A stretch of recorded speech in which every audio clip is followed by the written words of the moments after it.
Probably one of the most underrated dishes to make in the summer is a lamb burger. I know that beef burgers are really popular, but this time I made a lamb burger, and I want to show you step by step how I made this beautiful dish that takes a few steps to make and is very different in that I'm not gonna use a bun, so it's healthier. So let's get going. First things first is the side. So it's a faux rice. It's cauliflower. You can make it in a food processor. Make it so that it's the same consistency as rice, and you basically want to put a little bit of olive oil. I also like to add some green peas because it adds a nice mixture to this faux rice, and basically you saute it until it's cooked thoroughly, and it adds a very nice complement.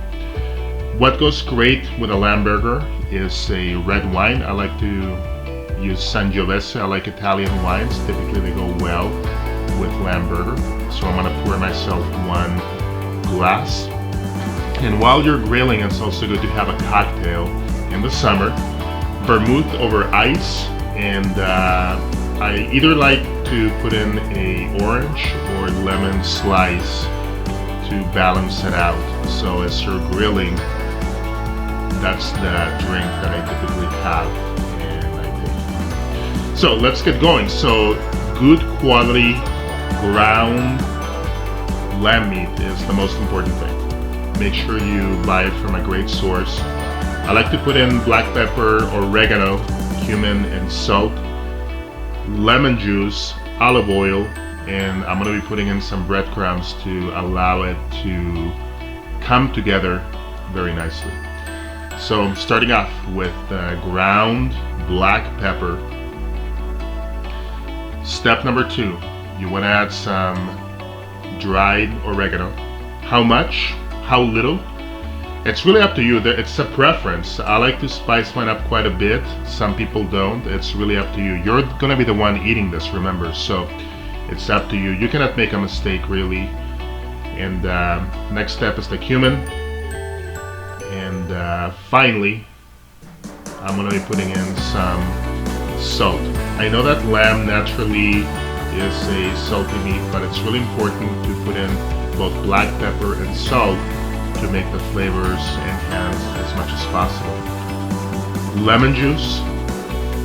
You typically want to put in half a lemon juice inside this mixture. And let's make it come together as I'm going to be mixing this. Typically what I do is add olive oil, a little bit of olive oil. And the final step, the breadcrumbs.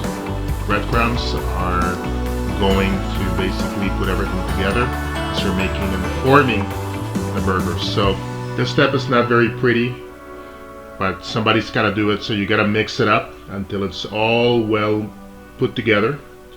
And what you're going to do is you're going to take a little ball like this.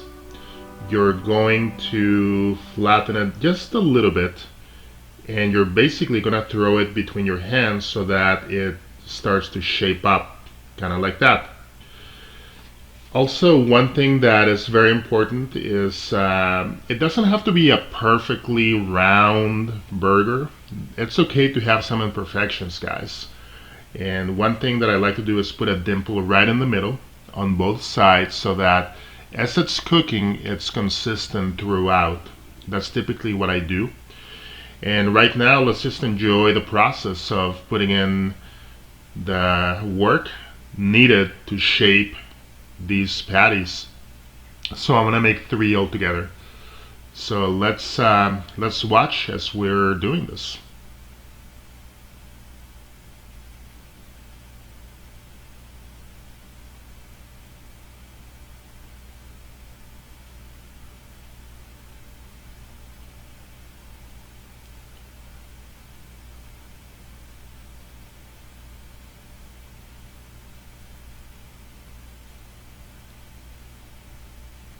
One thing that's important as well is to put in a little bit of olive oil on top of the patties right when you put them on the grill.